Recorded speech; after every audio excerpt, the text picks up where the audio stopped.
এই যে আমি আর আমার ভাই তো এসেছিলাম আমাদের মিনি দীঘাতে, খুব সুন্দর জায়গায়। এই যে খুব সুন্দর কিন্তু জলের স্রোতও যাচ্ছে এখান দিয়ে।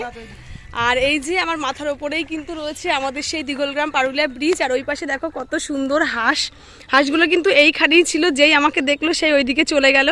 এখানে ওরা খুব সুন্দর চড়ে বেড়াচ্ছে, ঘুরে বেড়াচ্ছে, কিছু কীট পোকামাকড় খেয়েও বেড়াচ্ছে। ওদের খুব ভালো লাগছে এখানে থাকতে। আর এই যে এই দিকের আকাশটা কত সুন্দর, গ্রামের কিন্তু এই দৃশ্যগুলো দেখতে সবথেকে বেশি সুন্দর লাগে। ওপর দিয়ে কিন্তু অনেক মানুষ যাওয়া আসা করছে। আর ওই পারের যে ওই দিকটা দেখা যাচ্ছে, ওই দিকটাও কিন্তু খুব সুন্দর রাস্তা তৈরি হচ্ছে। আমাদের এই খালের পাশ দিয়ে কিন্তু আগে রাস্তাটা ভালো ছিল না। এই সামনে ভোট আছে, হয়তো ভোটের আগে এই কাজগুলো হয়তো ঠিকঠাক করছে।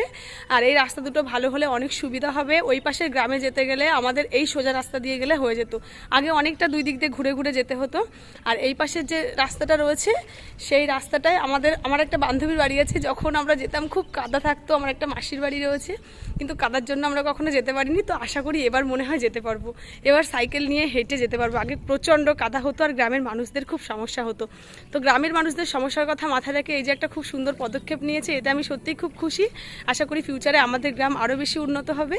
আর তোমরা আমার গ্রাম যদি ভালো লেগে থাকে অবশ্যই কিন্তু লাইক, কমেন্ট এবং ভিডিওটি কিন্তু শেয়ার করবে।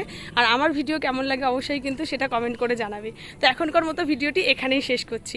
হ্যাঁ, শেষ করার আগে আরও একটা জিনিস দেখাচ্ছি। দেখো কত সুন্দর এখান দিয়ে সমুদ্রের ঢেউয়ের মতো লাগছে জায়গাটা।